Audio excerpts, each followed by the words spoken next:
ನಮ್ಮ ಹೊಸ ವಿಡಿಯೋಗೂ ಎಲ್ಲರಿಗೂ ಸ್ವಾಗತ. ಹಿಸ್ಟಾರಿಕಲ್ ಪ್ಲೇಸ್ ಲೇಪಾಕ್ಷಿ ಇವತ್ತು ನಮ್ಮ ವಿಡಿಯೋ. ಇಲ್ಲಿ 1409 ಇಸ್ವಿಯ ಪುರಾತನವಾದಂತಹ ಒಂದು ದೇವಸ್ಥಾನ. ಅಂದರೆ ತಾವೀಳು ಅಂದರೆ ಕೂರ್ಮಾವತಾರದಲ್ಲಿ ಇರುವಂಥ ಬಂಡೆಯ ಮೇಲೆ ಏಕಶಿಲಾ ಪ್ರತಿಷ್ಠಾಪನಾ ಅಂದರೆ ಏಕಶಿಲೆಯಲ್ಲಿ ಮಾಡಿರುವಂತಹ ಒಂದು ದೇವಸ್ಥಾನವನ್ನು ನಾವು ನೋಡೋಕೆ ಹೋಗ್ತಾ ಇದ್ದೀವಿ. ಇಲ್ಲಿ ಬಂದು ಮುಖ್ಯವಾಗಿ ಸಾಕ್ಷಾತ್ ತ್ರೇತಾಯುಗದಲ್ಲಿ ಶ್ರೀರಾಮಚಂದ್ರನಿಂದ ಪ್ರತಿಷ್ಠಾಪನೆ ಮಾಡಲಂಥ ಶಿವಲಿಂಗ ಹಾಗೂ ಸೀತಾದೇವಿಯ ಪಾದಮುದ್ರೆ ಸಹ ಇದೆ. ಸೊ ಇಲ್ಲಿ ಮುಖ್ಯವಾಗಿ ವಿಜಯನಗರ ಸಾಮ್ರಾಜ್ಯಕ್ಕೆ ಸಂಬಂಧಿಸಿದಂತಹ ಕುರುಹ ಅಂದರೆ ವಿಜಯನಗರ ಸಾಮ್ರಾಜ್ಯದಲ್ಲಿ ಯಾವ ರೀತಿ ಶಿಲ್ಪಕಲಾ ವೈಭವ ಇದೆಯೋ ಅದೇ ರೀತಿಯಲ್ಲಿ ನೋಡ್ಬೋದು. ಹಾಗೆ ಇಲ್ಲಿ ಒಂದು ಸ್ತಂಭದ ಮೇಲೆ ನಿಂತಿರುವಂತಹ ಒಂದು ಪುಲ್ಲ ದೇವಸ್ಥಾನದ ನಿರ್ಮಾಣ. ಸೊ ನಮ್ಮ ವಿಡಿಯೋ ಹೊಸದಾಗಿ ಬಂದಿರೋರು ಸಿಂಪಲ್ಲಾಗಿ ಶೇರ್ ಮಾಡ್ತಾ ವಿಡಿಯೋ ಇಷ್ಟ ಆದರೆ ಮಾತ್ರ ಹಾಗೂ ಒಂದು ಲೈಕ್ ಆ್ಯಂಡ್ ಕಮೆಂಟ್.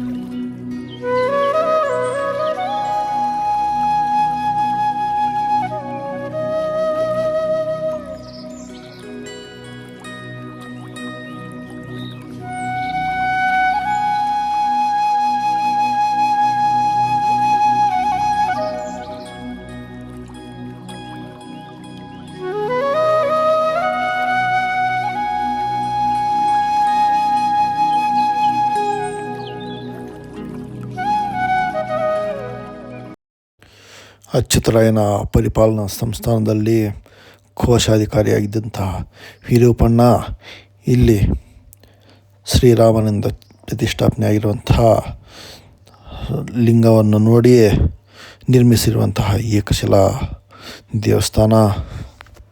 ಇಲ್ಲಿ ಪಾಪನಾಶೇಶ್ವರ ಹಾಗೂ ಹನುಮನಿಂದ ಪ್ರತಿಷ್ಠಾಪನೆಯಾದಂತಹ ಹನುಮಲಿಂಗ ಮತ್ತು ರಘುನಾಥ ಚೆನ್ನಕೇಶವ ಹಾಗೂ ಸಾಕ್ಷಾತ್ ಗವಿ ವೀರಭದ್ರ ಸ್ವಾಮಿ ಎಂದು ಪ್ರತಿಷ್ಠಾಪನೆಯಾದಂಥ ವೀರಭದ್ರ ಹಾಗೂ ಸ್ವತಃ ನೆಲೆಸಿದಂಥ ಮಹಾಕಾಳಿ, ಕಂಬದಲ್ಲಿ ನೆಲೆಸಿರುವಂಥ ಮಹಾಕಾಳಿಯ ಒಂದು ವಿಗ್ರಹ ಸಹ ಒಳಗಡೆ ಇದೆ.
ಅರ್ಧಕ್ಕೆ ನಿಂತಿರುವಂತಹ ಮಂಟಪದ ಪ್ರತಿಷ್ಠಾಪನೆ ವೀರಣ್ಣ ಕೋಶಾಧಿಕಾರಿಯಾದಂಥ ವೀರಣ್ಣನ ಮೇಲೆ ಒಂದು ನೇರ ಆರೋಪ ಬಂದಾಗ ತನ್ನ ಕಣ್ಣುಗಳನ್ನೆತ್ತಿ ಎಸೆದಂಥ ಗೋಡೆಯ ಮೇಲೆ ಈಗೂ ಕಣ್ಣಿನ ರಕ್ತಧಾರೆ ಇರುವಂತಹದ್ದು ಇಲ್ಲಿ ನೋಡೋಕ್ಕೆ ಅತ್ಯಂತ ರೋಮಾಂಚನವಾಗುತ್ತದೆ.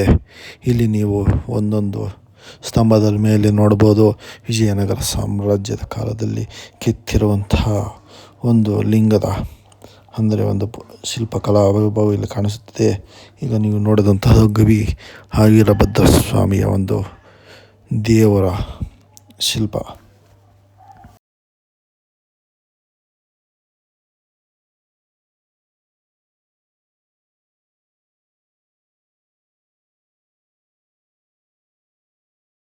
ಈ ದೇವಸ್ಥಾನ ಕಟ್ಟಿ ಬಂತು. ಯಾಕೆ ದೇವಸ್ಥಾನ ಕಟ್ಟಿದ್ದಿಲ್ಲಿ ಅಂದರೆ ಫಸ್ಟ್ ಈ ಜಾಗ ಒಂದು ದೊಡ್ಡ ಬಂಡೆ ಇದೆ, ಕೆಳಗಡೆ ಬಂಡೆ ಇದೆ, 5 ಎಕರೆ ಒಂದೇ ಬಂಡೆ, ಆಮೆ ಶೇಪಲ್ಲಿ ಇರ್ತದೆ, ಆಮೆ ಆಕಾರದಲ್ಲಿ. ಈ ಬಂಡೆ ಮೇಲೆ ರಾಮಲಿಂಗ ಇದೆ, ಹನುಮಲಿಂಗನೂ ಇದೆ, ಸೀತಾದೇವಿ ಪಾದ ಇದೆ, ಓಪನ್ ಪ್ಲೇಸಲ್ಲಿ ಬಂಡೆ ಮೇಲೆ. ಇವೆಲ್ಲ ನೋಡ್ತಾನೆ ಅವನು ವಿರೂಪಣ್ಣಮ್ಮನ ನೋಡಿ ಇಷ್ಟಿದಾವಲ್ಲ ಇಲ್ಲೊಂದು ದೇವಸ್ಥಾನ ಕಟ್ಟೋಣ ಅಂತ ಇವನೋಗಿ ರಾಜ ಹತ್ರ ಪರ್ಮಿಷನ್ ಕೇಳ್ತಾನೆ. ನೆನಗೊಂಡೇನಲ್ಲಿ ರಾಜ ಹಣ ಕೊಡ್ತಿದ್ದಾನೆ. ಆ ಹಣ ತಗೊಂಡು ಅವ್ರ ಪರ್ಮಿಷನ್ ಇಂದ ಈ ದೇವಸ್ಥಾನ ಫೌಂಡೇಶನ್ ಇಲ್ದಿರೋ ಬಂಡೆ ಮೇಲೆ ಕಟ್ಸ್ಬಿಟ್ಟು 3 ರೌಂಡ್ಸ್ ಕಟ್ಸಿದ್ದಾನೆ. ಇದು 3rd ರೌಂಡ್, ನಾವು ಹೋಗ್ತೀವಿ ಈಗ 3rd ರೌಂಡು. ಸೆಕೆಂಡು ಫಸ್ಟು ಒಳಗಡೆ. ಈ 3rd ರೌಂಡ್ ಎಲ್ಲ ಈ ಥರ ಮಾಡಿದ್ದಾರೆ. ಯಾಕೆ ಈ ಥರ ಮಾಡಿದ್ದಾರೆ ಅಂದರೆ ದೇವಸ್ಥಾನ ನೋಡೋಕೆ ಬಂದಿರೋ ಜನ ಇದ್ರಲ್ಲಿ ಮಲಗ್ತಾ ಇದ್ದಾರೆ. ಅವಾಗ ಒಂದೊಂದು ಮಠದಲ್ಲಿ ಒಂದೊಂದು ಫ್ಯಾಮಿಲಿ, ಇವಾಗ ಮಲಗಲ್ಲ ಬಿಡ್ರಿ, ಈಗೆಲ್ಲ ಲಾಡ್ಜೊಳಗೆ ಗೆಸ್ಟ್ ಹೌಸ್ ಇದ್ದಾವೆ. ಮೊದಲಿಗೆ ಇವೇ ಧರ್ಮಶಾಲೆ, ಇದರಲ್ಲಿ 680 ಕಂಬ ಇದೆ. ಸೆಕೆಂಡ್ ರೌಂಡಲ್ಲಿ 126 ಕಂಬ ಇದೆ. ಮೈನ್ ಟೆಂಪಲ್ ಒಳಗೆ 70 ಕಂಬ ಇದೆ. ಟೋಟಲ್ 876 ಕಂಬ ಇದೆ. ನಿಂತಿರೋ ಕಂಬ ಇದೆ. ನೋ ಫೌಂಡೇಶನ್, ಬಂಡೆ ಮೇಲೆ ಕಟ್ಬಿಡ್ತಾರೆ. ಒಂದೊಂದು ಮಠದಲ್ಲಿ ಒಂದೊಂದು ಫ್ಯಾಮಿಲಿ ಅನ್ಕೊಳ್ಳಿ ಮಲಗ್ತಾರೆ. ಮಲಗಕ್ಕೆ ಏನಾದ್ರು ಪರ್ದ ಕಟ್ಕೋಬೇಕಲ್ಲ, ಅದ್ರಲ್ಲಿ ಪರ್ದ ಕಟ್ಕೋಬೇಕು, ಪರ್ದ ಕಟ್ಟನ್ಸ್. ಇಲ್ಲ ಚಿಕ್ಕ ಮಕ್ಳು ಯಾರಾದ್ರೂ ಇದ್ರೆ ಜೋಲಿ ಹಾಕೋಬೇಕು. ಈ ತರ ಅರೇಂಜ್ಮೆಂಟ್ ದೇವಸ್ಥಾನ ಸುತ್ತ ಮಾಡಿದೆ. ರೌಂಡೆಲ್ಲ ಅದೇ ಮಾಡಿ ಕಾಣಿಸ್ತಲೇ ಇರ್ತಿದ್ದ. ಬ್ರಿಟಿಷರ ಕಾಲದಲ್ಲಿ ಈ ಕಂಬ ಮೇಲಕ್ಕೆ ಹೋಗಿರುವಂಥ ನೋಡಿ ಅಲಗಾಡಿಸಿದಾಗ ಮಂಟಪನೇ ಅಂದರೆ ದೇವಸ್ಥಾನ ಫುಲ್ಲು ಶೇಕ್ ಆಗೋದಂತ ಕಂಡು ಸ್ಟಾಪ್ ಮಾಡಿದ್ದಾರೆ. ಸೊ ಅದರಿಂದ ಇದು ಒಂದು ಸೈಡು ಕೆಳಗಡೆ ಕೂತ್ಕೊಂಡಿದೆ. ಸೊ ನೋಡ್ಬೋದು ಇಲ್ಲಿ ನೀವು.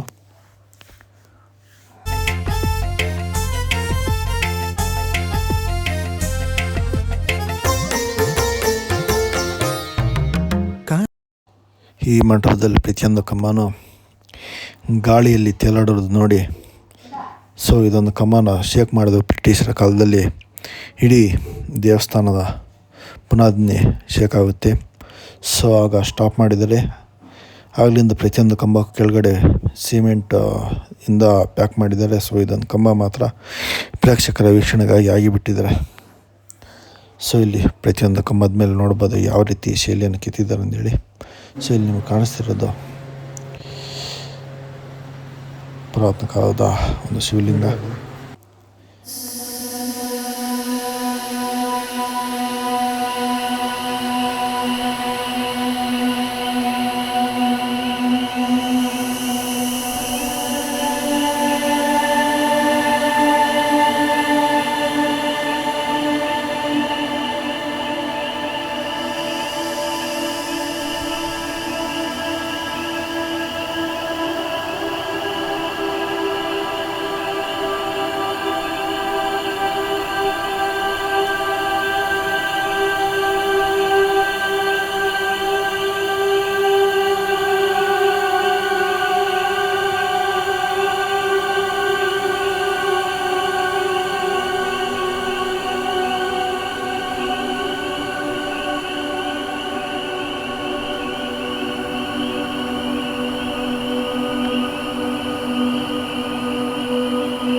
ಈಗ ನೀವು ನೋಡಿದಂಥ ಶಿವನಲಿಂಗ ಕೆಲವೇ ಕ್ಷಣಗಳಲ್ಲಿ ಕೆತ್ತಿರುವಂಥದ್ದು. ಶಿಲ್ಪಿ ಏನೋ ಒಂದು ಊಟಕ್ಕೆ ಬಂದಂಥ ಸಮಯದಲ್ಲಿ ಅಡುಗೆ ಮಾಡೋದು ಲೇಟಾದಂಥ ಕೆಲವು ಕ್ಷಣಗಳಲ್ಲಿ ಈ ಲಿಂಗವನ್ನು ಕಿತ್ತಿರುವಂತಹ ಒಂದು ದೃಶ್ಯ. ಮತ್ತು ಇಲ್ಲಿ ನೋಡಿ, ಆಗಲೇ ಫಸ್ಟಲ್ಲಿ ಹೇಳ್ದಂಗೆ ಮಂಟಪ ಅಂದರೆ ಅರ್ಧಕ್ಕೆ ಕನ್ಸ್ಟ್ರಕ್ಷನ್ ಅರ್ಧದಲ್ಲಿ ನಿಲ್ತಿರುವಂತಹ ಒಂದು ಜಾಗ ಇದು. ಸೊ ಘೋಷಾಧಿಕಾರಿಯ ಮೇಲೆ ನಿಂದೆ ಬಂದಾಗ ತನ್ನ ಕಣ್ಣುಗಳನ್ನು ಕಿತ್ತು ಎಸೆದಿರುವಂಥ ಜಾಗ ಇದು. ಸೊ ನೋಡಿ, ಶ್ರೀ ವಿಘ್ನೇಶ್ವರನ ಪ್ರತಿಬಿಂಬ ಸಹ ಕಿತ್ತಿರುವಂಥದ್ದು. ಇಲ್ಲಿ ಇದು ಮೈನ್ ಹೇಳಬೇಕಾದ್ರೆ ಇದು ಒಂದೇ ಗುಂಡಿನ ಮೇಲೆ ತಳಪಾಯ ಅಂದರೆ ಪಿಲ್ಲರ್ ಅಥವಾ ಪಾಯ ಇಲ್ದಿರ ಕಟ್ಟಿರುವಂತಹ ಒಂದು ದೇವಸ್ಥಾನ. ಸೊ ನೋಡಿ, ಇದು ಗುಂಡಿಗೆ ಒಂದು ದೊಡ್ಡ ಗುಂಡಿನ ಮೇಲೆ ಆ ಕಡೆ ಶಿವನಲಿಂಗ, ಈ ಕಡೆ ಏನಿದು ವಿಘ್ನೇಶ್ವರನ ಒಂದು ಪ್ರತಿಬಿಂಬ. ಹಾಗೆ ಇಲ್ಲಿ ನೀವು ನೋಡ್ಬೋದು, ಒಂದೊಂದು ಕಂಬದ ಮೇಲೂ ಶಿಲ್ಪಕಲಾ ವಿಭಾಗ ಯಾವ ರೀತಿ ಕಟ್ಟಿದ್ದಾರೆ ಅಂದರೆ ನೋಡ್ಬೋದು. ಸೊ ಇದು ಈ ದೇವಸ್ಥಾನ ಫುಲ್ಲು ಏನಿದೆ ಇದು ವೀರಣ್ಣ ಮತ್ತು ವಿರೂಪಣ್ಣನ ಒಂದು ನೆನಪಾರ್ಥ ನಿರ್ಮಿಸಿರುವಂತಹ ಒಂದು ದೇವಸ್ಥಾನ ಇದು. ನೋಡಿ, 1492ರಿಂದ 1502 ಇಸ್ವಿ ಒಳಗಡೆ ನಿರ್ಮಿಸಿರುವಂಥ ದೇವಸ್ಥಾನ. ಈ ಪ್ರತಿಯೊಂದು ಕಂಬದ ಮೇಲೆ ಶಿಲ್ಪಕಲಾ ವಿಭಾಗ ನೋಡೋದಾದರೆ ವಿಜಯನಗರ ಸಾಮ್ರಾಜ್ಯದ ವೈಭವಕ್ಕೆ ಸರಿತೋಗುವಂತಹ ಒಂದು ವೈಭವ. ಇಲ್ಲಿ ಏಕಶಿಲಾ ವಿಗ್ರಹ ನೋಡಿ, ಇಲ್ಲಿ ಭೂದೇವಿ ಶ್ರೀದೇವಿ ಸಮೇತ ಸಾಕ್ಷಾತ್ ಶ್ರೀಮನ್ನಾರಾಯಣ ನಿರ್ಮಿಸಿರುವುದು. ಹಾಗೆ ಪ್ರತಿಯೊಂದು ಕಂಬದ ಮೇಲೆ ವಿಚಿತ್ರವಾದಂತಹ ಒಂದು ಆಕೃತಿಗಳನ್ನು ಕೆತ್ತಿರುವಂತಹ ಒಂದು ದೃಶ್ಯ. ಇದೇ ಏನು ಈ ಮಂಟಪ ನಿರ್ಮಾಣ ಮಾಡಬೇಕಾದ್ರೆ ಸೊ ವಿರೂಪಣ್ಣನ ಮೇಲೆ ಒಂದು ಚಿಕ್ಕವಂಥ ನೇರ ಬರುತ್ತೆ. ಸೊ ಅದಕ್ಕಾಗಿ ಈ ಕನ್ಸ್ಟ್ರಕ್ಷನ್ ಇಲ್ಲಿಗೆ ಸ್ಟಾಪ್ ಆಗಿದೆ. ಸೊ ತನ್ನ 2 ಕಣ್ಣುಗಳನ್ನು ಕಿತ್ತು ಗೋಡೆಗೆ ಎಸೆದಿರುವಂಥ ದೃಶ್ಯ ಇಲ್ಲಿ ಮುಂದೆ ನಾವು ನೋಡ್ಬೋದು. ಹಾಗೆ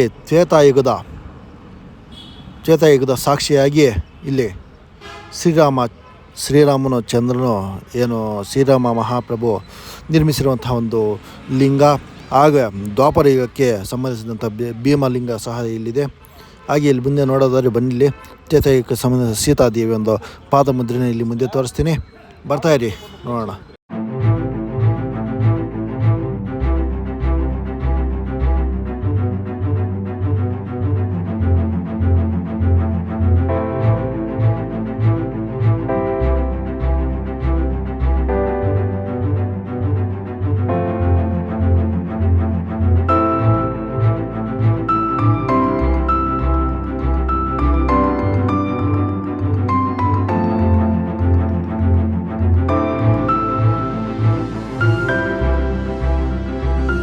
ಇಲ್ಲಿ ನೀವು ನೋಡ್ತಿರ್ಬೋದು, ಸುತ್ತು ಮಂಟಪ 692 ಕಂಬಗಳನ್ನು ಹೊಂದಿರುವಂತಹ ದೇವಸ್ಥಾನದ ಸುತ್ತು ನಿರ್ಮಿತವಾಗಿರುವಂತಹ ಮೂರನೇ ಹಂತದ ಒಂದು ಮಂಟಪ ಇದು.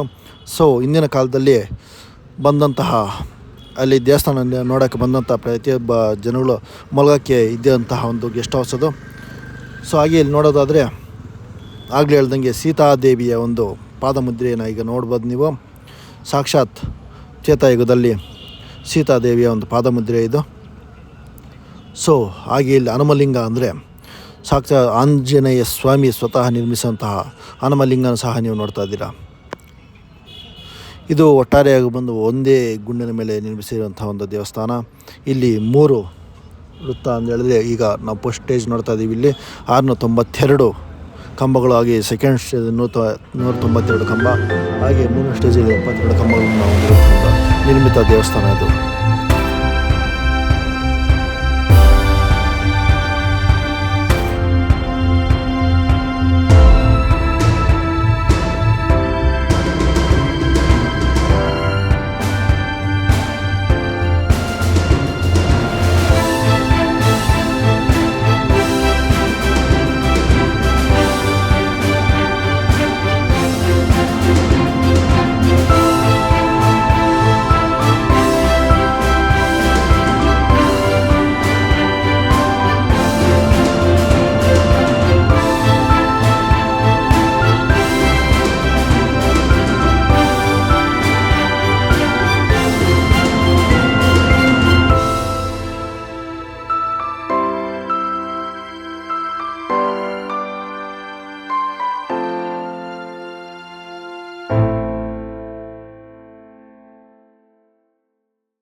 ಈ ದೇಗುಲದ ಕಂಬಗಳ ಮೇಲೆ ವಿಚಿತ್ರವಾದಂತಹ ನೃತ್ಯ ಹಾಗೂ ನೃತ್ಯವನ್ನು ಕೆತ್ತಲಾಗಿದೆ. ಇಲ್ಲಿ ನೋಡ್ಬೋದು ನೀವು, ಒಂದು ಕಂಬದ ಮೇಲೆ ಇದ್ದಂತೆ ಇನ್ನೊಂದು ಕಂಬದ ಮೇಲೆ ವಿಶಿಷ್ಟವಾದಂಥ ನೋಡಿ, ನೀವು ನೋಡ್ತಿರ್ಬೋದು. ಇದೇ ಕಂಬ ನಾವು ಆಗಲೇ ಹೇಳಿದ್ದು. ಕೆಳಗಡೆ ಇದೇನಂತ ಹೇಳಿದ್ರೆ ಈ ಮಂಟಪ ಫುಲ್ಲು ಕೇವಲ ಪ್ರತಿಯೊಂದು ಕಂಬನೂ ಮೇಲಕ್ಕೆ ಗಾಳಿಯಲ್ಲಿ ತೇಲುತ್ತಿರುವುದಂತೂ ಇಲ್ಲಿ ನೋಡೋಕ್ಕೆ ಒಂದು ವಿಸ್ಮಯವಂಥ ಸಂಗತಿ. ಹಾಗೆ ನಾವು ಮುಂದೆ ನೆಕ್ಸ್ಟ್ ವಿಡಿಯೋದಲ್ಲಿ ನೋಡೋದಾದರೆ ಗುಂಡಿನ ಮೇಲೆ ನಿರ್ಮಿಸಿರುವಂಥ ಒಂದು ಏನು ರಣ ಹದ್ದು ಹಾಗೆ ನಂದೀಶ್ವರ, ನಮ್ಮ ಪ್ರಪಂಚದಲ್ಲೇ ಅತಿ ಎತ್ತರವಂಥ ನಂದೀಶ್ವರನ ಒಂದು ವಿಡಿಯೋ ನೆಕ್ಸ್ಟ್ ವಿಡಿಯೋದಲ್ಲಿ ನೋಡೋಣ.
ಸೊ ಇಲ್ಲಿ ನೃತ್ಯ ಭಂಗಿಗಳನ್ನು ನೋಡ್ಬೋದು.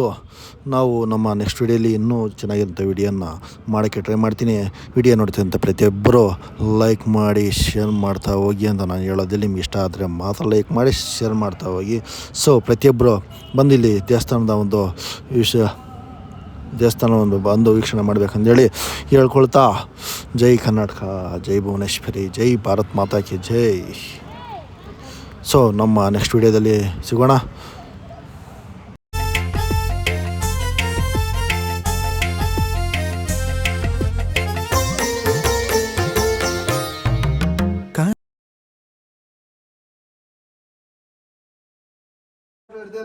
ಇರೋ ಝೂಮ್ ಇರೋ ಹಂಗೆ ಝೂಮ್ ಮಾಡ್ತಾ ಇದ್ದೀನಿ.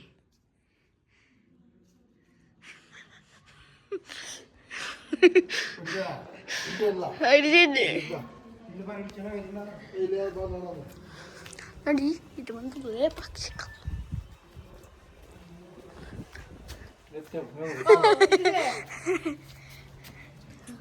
ಹಿಡಿತದ್ದಿಲ್ಲ